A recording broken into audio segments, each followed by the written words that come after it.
the discussion section is not recorded, but at least then we have your presentation available for wider distribution. But the quick story I wanted to tell was the first time I met Ed was when shortly after I arrived at the University of Hong Kong, just about 24 years ago. It was in the fall semester of 1998. I was doing my doctorate, Ed was doing his doctorate, and Ed was kind enough to say, hi, you're Mark Mason, you must be new here. Let me take you to lunch. And Ed took me upstairs to a canteen for lunch. I'm not sure if you remember, Ed, I'm not sure if you remember that because I was earning a salary, I actually paid for the lunch. I did the right thing, but it was you who invited me. Thank you. And since then, Ed and I have been friends and colleagues across the miles, across the oceans, as Ed has moved between Asia and the UK. And of course, now he's at Kyushu. So Ed, I'm just sorry we can't all be on campus today. Had you come to Hong Kong in September, we would all be on campus living pretty normal lives. But anyway, we've all become pretty used to Zoom by now. And on that note, can I hand over to you for this fascinating seminar topic on meritocratic apartheid? Thanks, Ed. Well, thanks very much, Mark. Yeah, I do remember meeting you 24 years ago and having lunch. Thank you very much for, standing me lunch. Yeah, since then, of course, my hair has kind of migrated from the top of my head to the bottom. But otherwise, I don't think much has changed. So I'm going to share my screen. Yeah, as you say, it's a pity that we can't do this on campus. I mean, if we could do it on campus, that would also mean we wouldn't have to worry, presumably, about the kind of construction noises that may at any moment resume above me here. Right. Okay. So this presentation I'm going to give today is based on an article, that I recently published in the China Quarterly with Wan Yi, who's a doctoral student of mine. So most of the data on which this article was based was gathered by Wan Yi in the course of her doctoral research, but of course she's not here today, so I'm presenting essentially on behalf of both of us.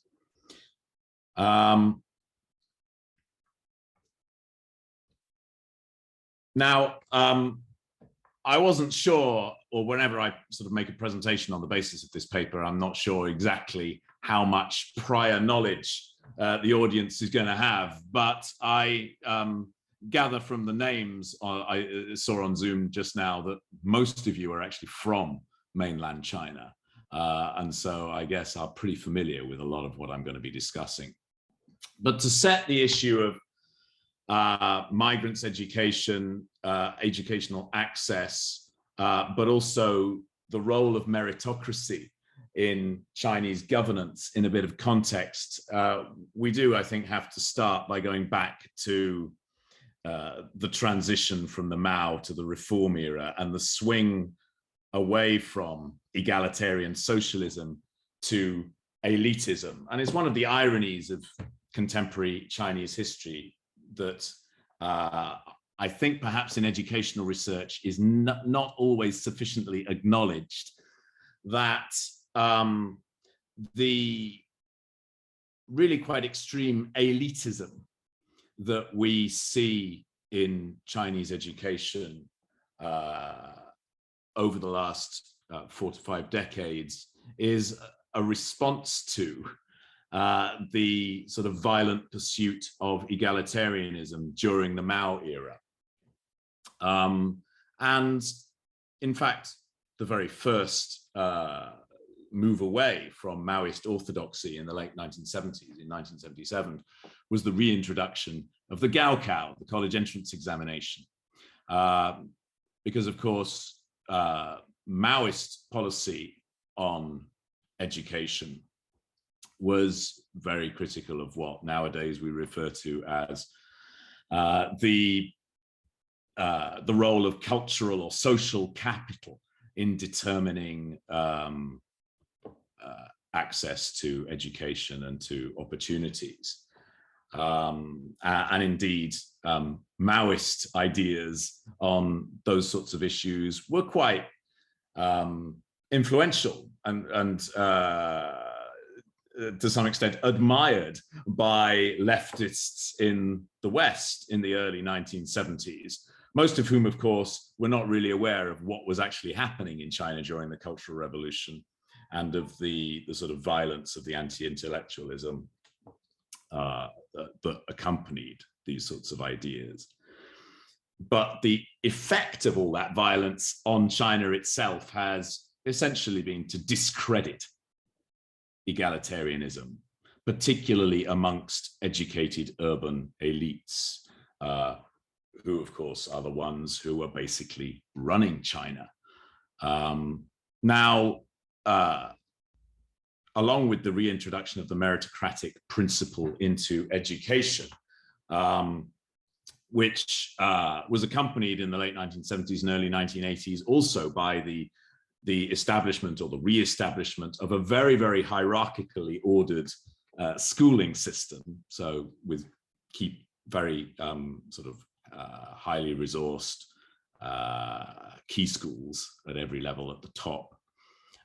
Within the Communist Party itself, there was also the introduction from the 1980s of a sort of meritocratic principle for determining prospects for cadres to advance to more senior positions within the Communist Party. Now, since the 1980s, the role that meritocracy has played in distributing opportunity within Chinese society has basically continued to expand. And that's partly a factor of the expansion of education. And for example, from the 1990s, the massification of higher education. But it's also a reflection of the usefulness of meritocracy as a legitimating ideology for the communist regime in a society that is becoming increasingly unequal. So China is a society which, as I guess you all know, has become one of the most unequal societies in the world, despite ostensibly subscribing to a socialist ideology. And the prevalence of that very high degree of inequality means, of course, that there are very strong vested interests in maintaining that inequality in China. Without a revolution, it's actually very difficult to achieve a radical redistribution of wealth. Now, I mean, the Communist Party, of course, tried a revolution once, and there was substantial redistribution of wealth in Chinese society in the 1950s, accompanied, it has to be said, by some pretty brutal violence. But the Communist Party is no longer a revolutionary party. The Communist Party in China today is not really promoting revolution. The revolution is in the past. The Communist Party today is about maintaining social stability, essentially maintaining the given order of things. And although this is not the sort of, this is not the way in which ideology is explained or presented, the Communist Party, therefore, is essentially in the business of legitimating inequality in Chinese society and legitimating hierarchy. So some of you may have come across the recent books. So in English, there are books by Tongdong Bai, Tongdong, China-based philosopher, political scientist, who has elaborated this idea of hierarchy, meritocratically based hierarchy as a sort of essentially as a reflection of the sort of Confucian ideas that underpin Chinese governance. And similar sorts of arguments have been advanced by Daniel Bell and his co-author, whose name I forget, in the book that they entitle Just Hierarchy. Daniel Bell, of course, being a Canadian, I think he's Canadian philosopher based at Tsinghua University in Beijing. So intellectuals and others associated with the Chinese regime have increasingly explicitly portrayed hierarchy as something sort of inevitable in Chinese society, and something that is capable of being legitimated through appeals to meritocracy. At the same time, of course, there is a recognition at all levels of the party, I think, that the degree of inequality in China represents a potential source of discontent and unrest. And this is largely what lies behind the rhetoric of, for example, common prosperity that we've heard more and more of in recent years, which is a way for the Communist Party to signal its concern over inequality and its determination to find some way of moderating inequality within Chinese society. And that's been associated with various measures. For example, pressure on wealthy individuals to demonstrate that they are donating to charity or showing a willingness to voluntarily redistribute some of their wealth to the less fortunate in Chinese society. But it's not been associated by radical measures on the part of the state to actually redistribute wealth through taxation, for example.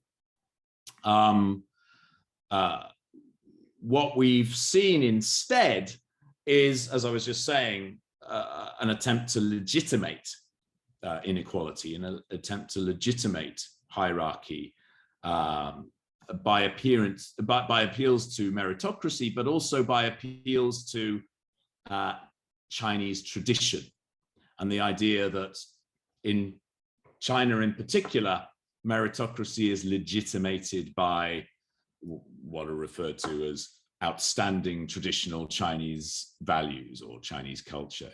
中国的优秀传统文化. So the picture at the beginning of my presentation is from the display in the Imperial Examinations Museum in Nanjing. I don't know if any of you have ever had the chance to visit that, but it's an enormous, lavish museum which celebrates celebrates examinations as China's fifth great invention, and as a sort of gift to the world in general.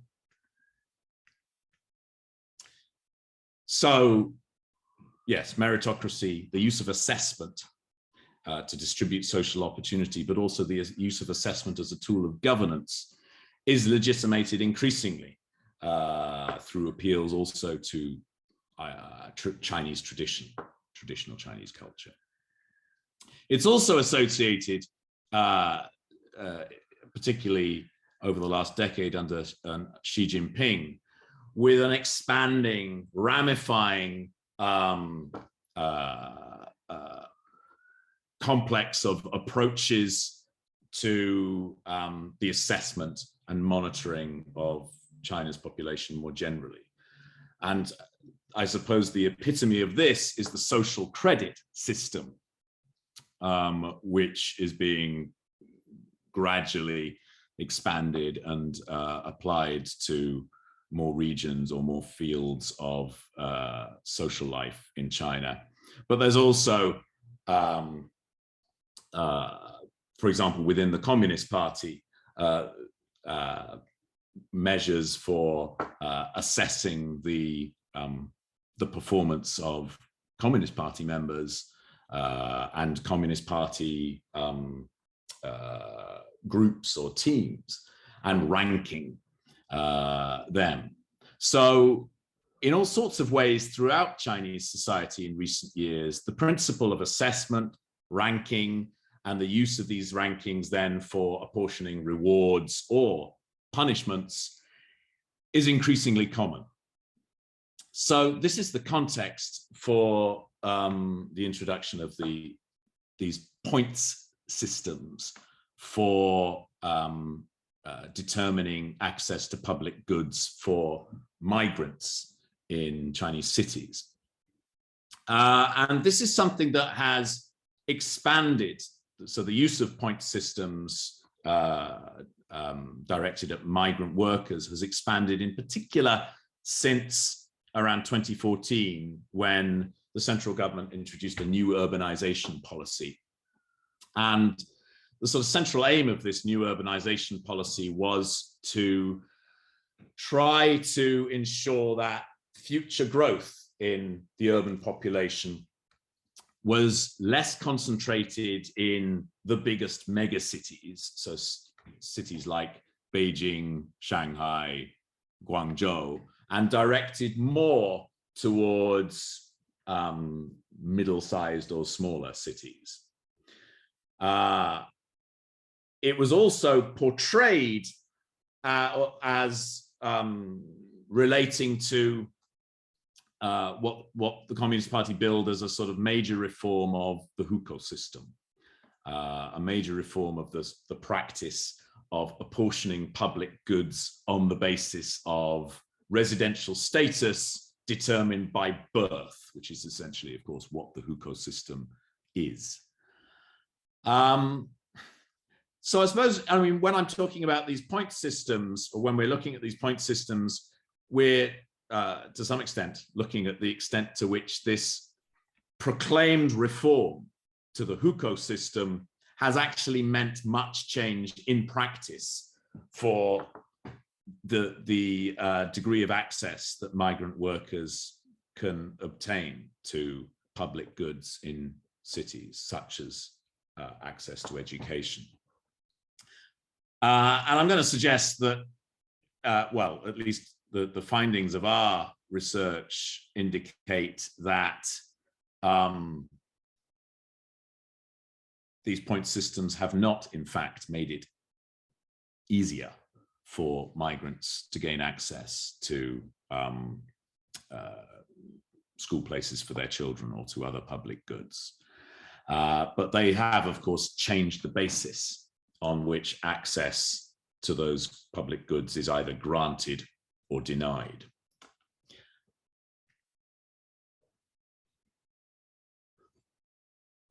Now, the inspiration or the model for points-based systems of managing migration, of course, comes originally from systems for managing movement of population between countries. So Australia, Canada were some of the first, were among the first countries to introduce points-based systems for filtering those trying to immigrate into the country. So if you're, for example, younger and therefore have more productive years ahead of you, if you're highly qualified, and particularly highly qualified in an area which the government of Australia or Canada or Britain or wherever it is regards as important for future national development, then you'll score a certain number of points. If you have a lot of money to invest in the country, then that may gain you more points on some of these points-based immigration systems. So this is has become internationally an established way of managing migration from one country to another. Whatever its merits or whatever we may think of that approach, that's become increasingly common. What's exceptional in the Chinese case is the way that this is applied to people who are notionally citizens already of the same country. So when we're talking about rural Chinese or urban Chinese, supposedly these are all Chinese. everybody is a Chinese citizen. But what the hukou system itself, and now the use of point systems to place the differential allocation of public goods on a fresh basis, what all of this signifies is that actually Chinese citizenship is not one thing. It's not a sort of it's not a quality that all Chinese enjoy equally. It's deeply fragmented. So there's a sort of disjuncture here between the very strong rhetoric that comes from the government in China about the unity of the country and the shared identity that all Chinese have on the one hand, and the profoundly fragmented, stratified, hierarchical, differential nature of citizenship as it's experienced by different Chinese citizens. Now, urban districts, of course, have relied or become extremely reliant on migrant labor for their sort of growth and prosperity over the last 30 or 40 years. And that reliance continues. Although there's been some debate in recent years about the extent to which migration to urban districts remains an attractive prospect for rural residents in China, and there's been some suggestion that the pull or the pulling power of urban districts has reduced to some extent in recent years. Nonetheless, well, and I'm leaving aside COVID here. So I'm leaving aside, we may discuss COVID in a moment and what that means for all of this.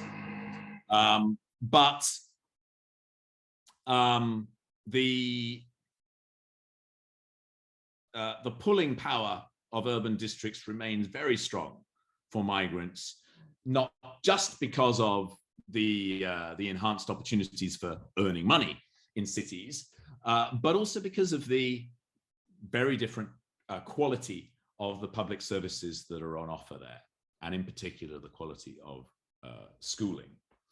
But that very difference in quality, so the superior quality of urban public services and of schooling, is also a key factor in explaining why existing urban residents, those who have the privilege of urban residency, are often extremely reluctant to share it with more and more migrants from the countryside. I apologize for this noise. So yeah, I mean, if I was on the Education University of Hong Kong campus, we wouldn't have to worry about this.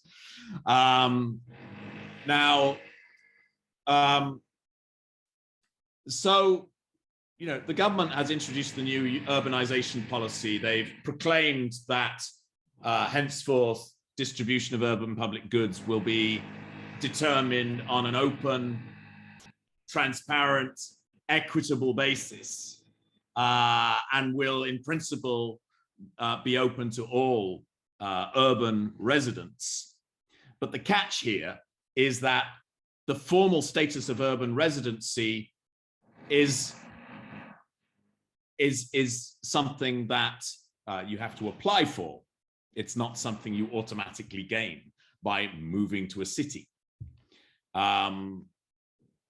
Now, the application process, and I should say that when we're looking at point systems in China, we're looking at a considerable variety in the form that these systems take and in the criteria that are used in different cities or different districts of the same city to determine school allocation of school places, for example.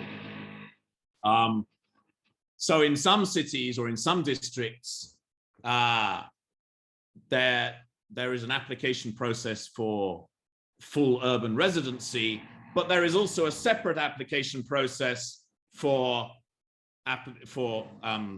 the right to send your children to local schools. In other districts, this is all an integrated process. So it's a very, very complicated picture.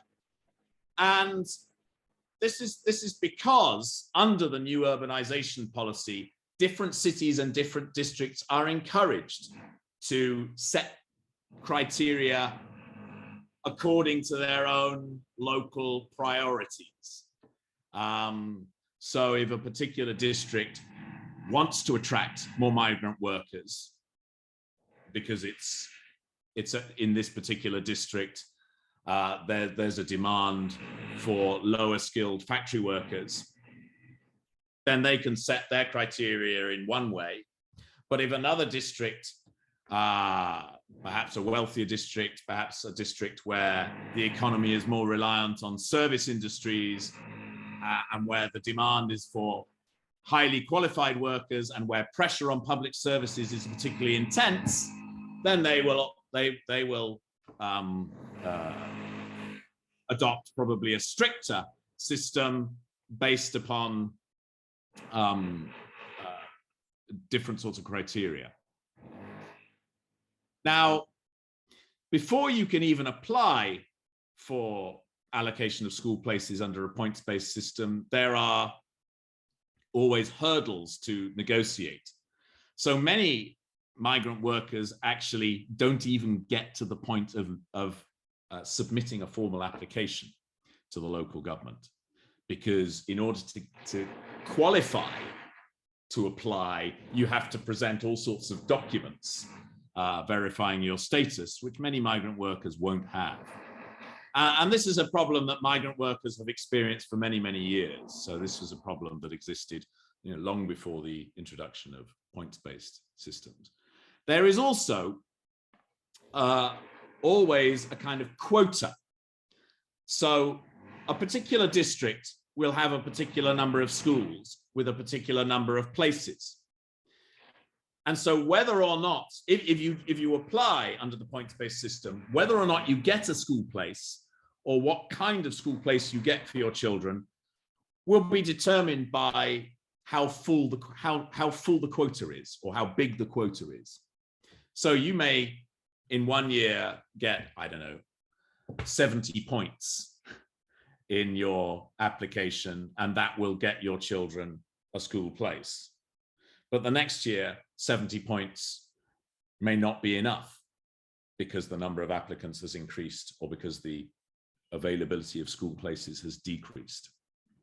So there are all these factors involved in determining, how easy it is to get a school place under these systems.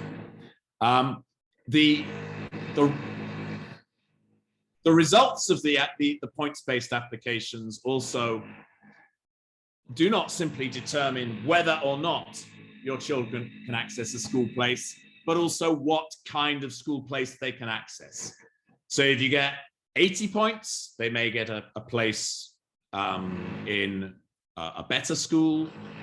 If you get 60 points, they may get a place in a worse school. But in general, migrants who do manage to get through the points-based application system and get some sort of school place for their children are not getting access to the best urban schools.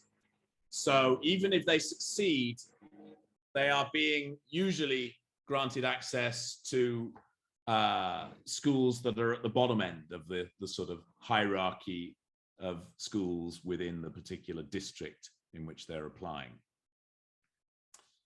And one of the, so I've mentioned that different districts operate according to different criteria. This is an example of the basic criteria that are used for determining access under the Zhongshan template. So Zhongshan district in Guangdong was one of the first places to adopt a points-based system. And this was one of the districts where the system was piloted. There were some earlier experiments with points-based systems in Shanghai. Shanghai, of course, being the wealthiest city in China and therefore for many the most attractive migration destination. But this Zhongshan template has been most influential on the development of points-based systems over the last decade or so. And you can see from this table here that in this instance, at least under the basic points allocations, there's quite a strong weighting to educational qualifications. So in this instance, Zhongshan is looking, or seems to be looking, to attract highly qualified migrants.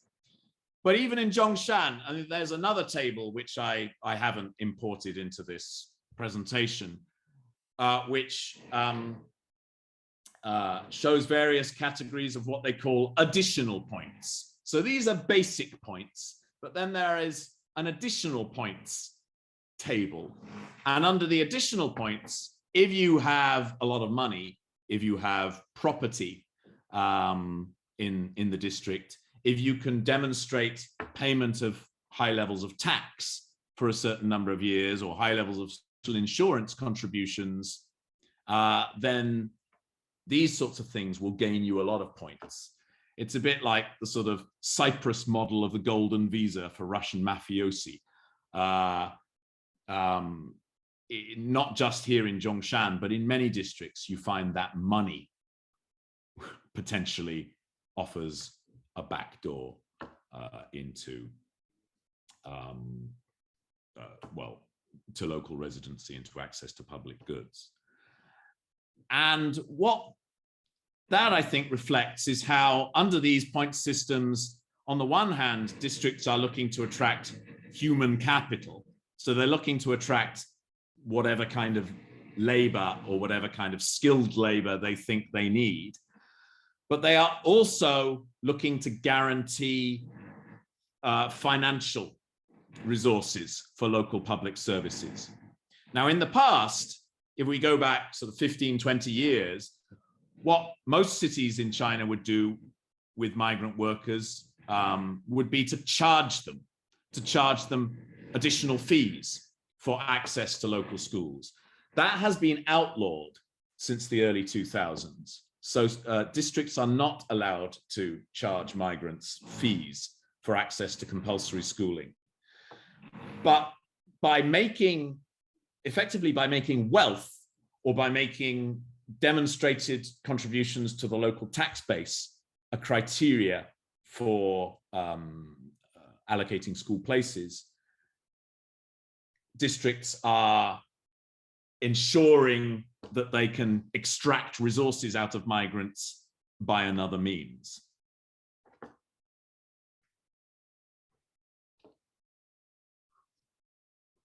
So if we look at the, actually, I'm going to show you this table. If you look at the way that different criteria are scored across different urban districts, I mean, from this table, you can see that the differences are quite significant. If you take TH and HD, if you look along the top, there are these little letters, TH and HD, that's Tianhe and what's the, I think the, yes, Huadu. Tianhe and Huadu are both districts in Guangdong. And if you look at the scoring criteria for Tianhe, TH, you can see that education basically doesn't really feature in the scoring there. So only at the margins, 5.3% of the points available are for education, whereas 83% of the points available in Tianhe are for residency situation. So do you have a residence permit? How many years have you been resident? Have you been paying social insurance? How much? Are you employed? For how long have you been employed? Tax and investment, how much have you paid again? Property, do you own property? How much property do you own? So all of these factors will score highly there. Whereas in Huadu, another district in the same city, in Guangzhou, there's a lot of points available for education, and residence situation, well, that's worth just under a third of the points, so a substantial proportion, but far less than in Tianhe. Well, what's going on there?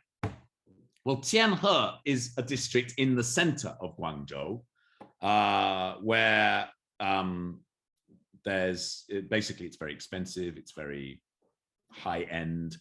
I'm sitting here in mid-levels on Hong Kong Island. So Tianhe is a bit like the Guangzhou equivalent of mid-levels. Basically, in Tianhe, I think the district government doesn't feel that it needs to attract highly skilled labor. What it needs to do is control the pressures on local public services, including schooling. And so it is prioritizing migrants who can demonstrate that basically they've already arrived. They're already contributing to the urban economy. They already have demonstrably high suzhi, high quality. Whereas in Huadu, which is a district sort of on the outskirts of Guangzhou, where there's more manufacturing industry, where the priority of the district is to grow the economy and to develop new industries. There, the priority is to attract new migrants, actually, and is to attract human capital. And we see similar differences. So on this table, X, Z, and NH are also two districts in the same city. In this case, it's Jiaxing city, near Shanghai. And there you can also see a very stark difference in the scoring criteria between two districts in the same city. And there again, it's a similar sort of contrast between a sort of central service-oriented district, which is already quite prosperous and where the educated workforce is already very large, and where the best schools are concentrated, and a district on the outskirts of the city where there's more manufacturing industry, and where there's a sort of desire to attract greater growth. Actually, I think, well, I'm not going to go into the details here there now, but I think one of the interesting things about Jiaxing is that, actually, I may have just misrepresented it in those comments. In Jiaxing, the district that doesn't really attach any importance to education is a district that is overwhelmingly manufacturing industry based, and therefore actually isn't looking for skilled workers. It's looking for unskilled workers for factories. It's quite difficult in some instances to get to the bottom of exactly what the agenda is that's driving the choices that district governments make on their points criteria. Because doing this kind of research in China, and particularly in recent years, it is very difficult to interview officials or to get them to speak on or off the record, or certainly on the record, about the decision-making processes. So when you're looking at these differences in the points criteria and trying to explain them, a lot of this has to rely on inference. Now, finally, I'll say a little bit about how these point systems are perceived or how they're received. So, obviously the agenda on the part of the government is to make the allocation of public goods in cities to migrants more transparent and ostensibly, therefore, more fair or equitable.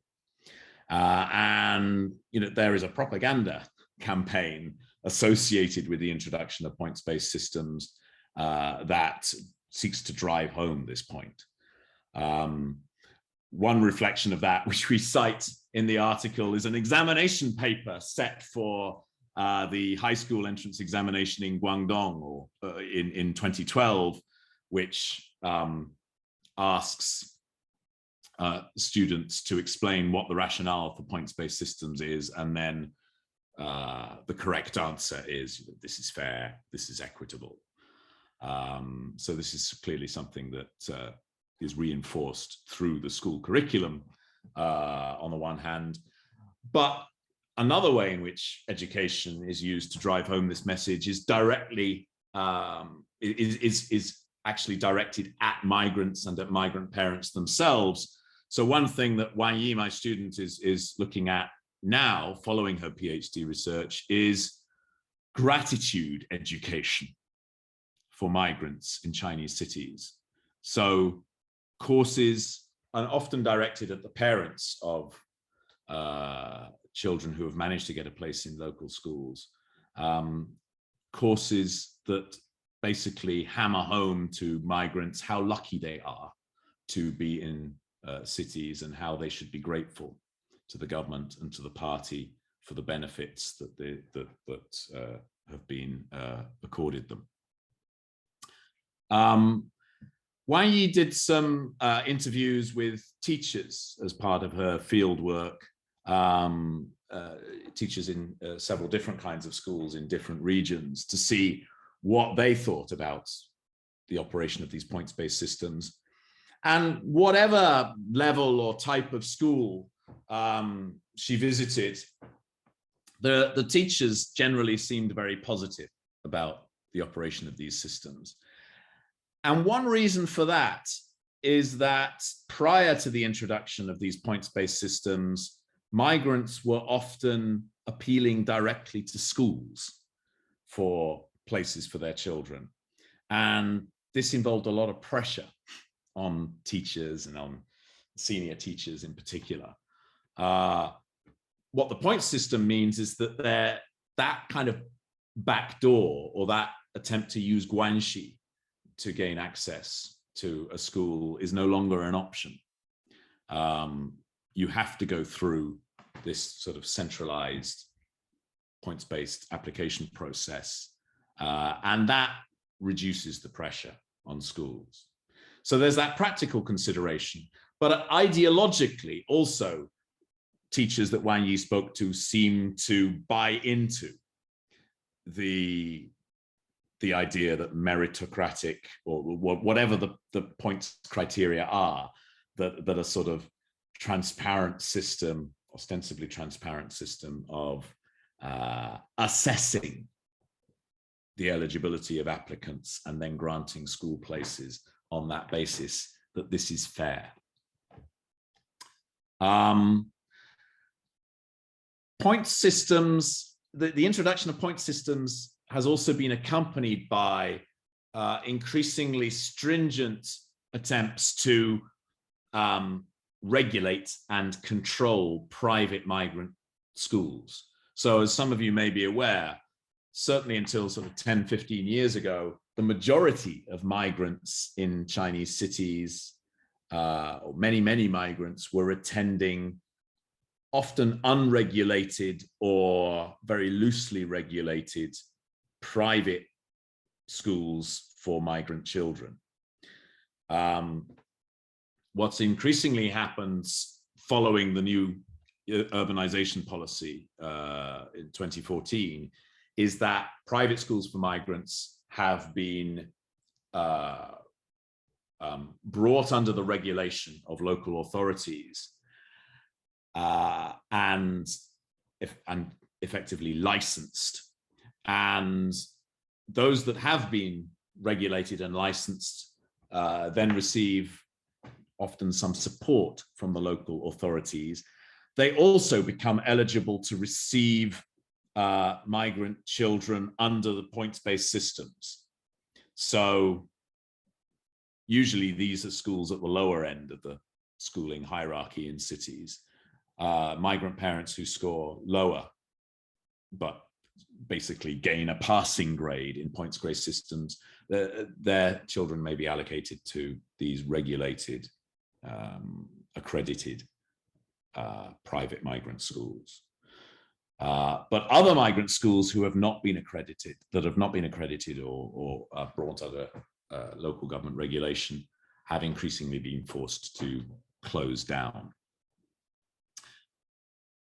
So the schools that remain, the private migrant schools that remain, the teachers there, the school authorities are also generally quite positive about points-based systems, because they're the ones who have won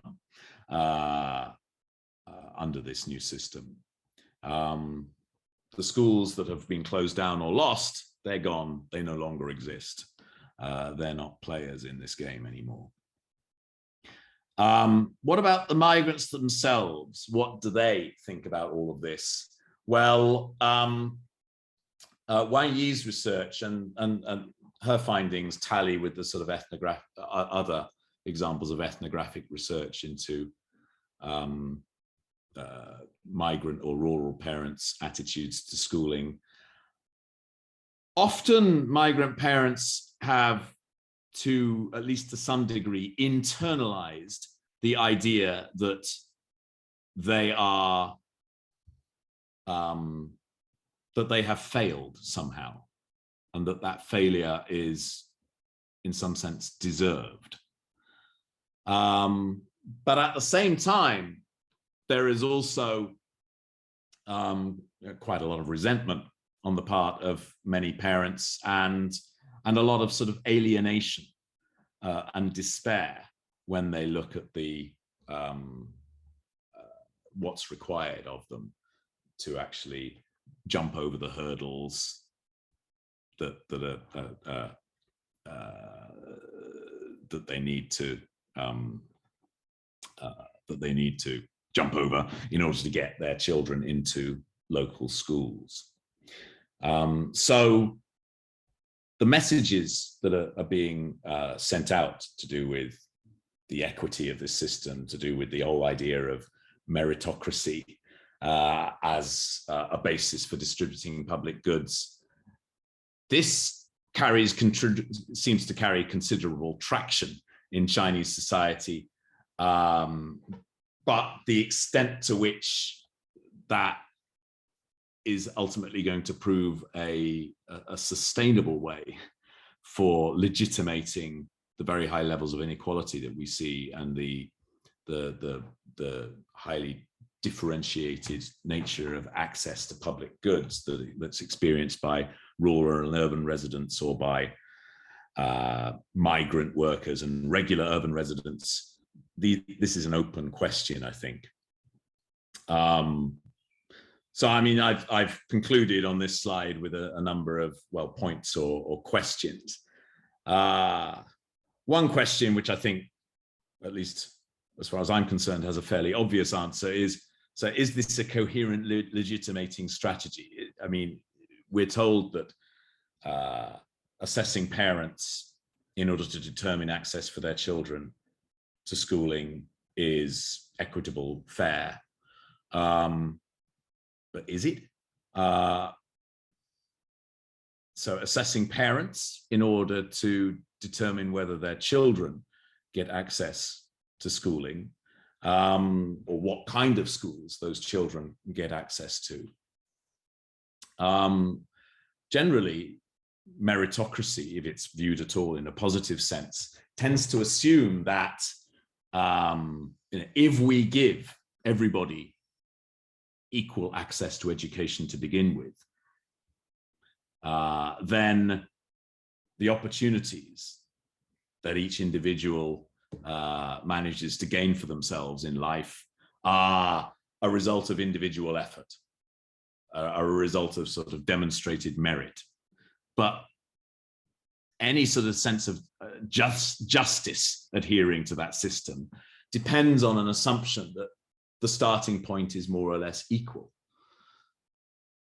But this doesn't assume that at all.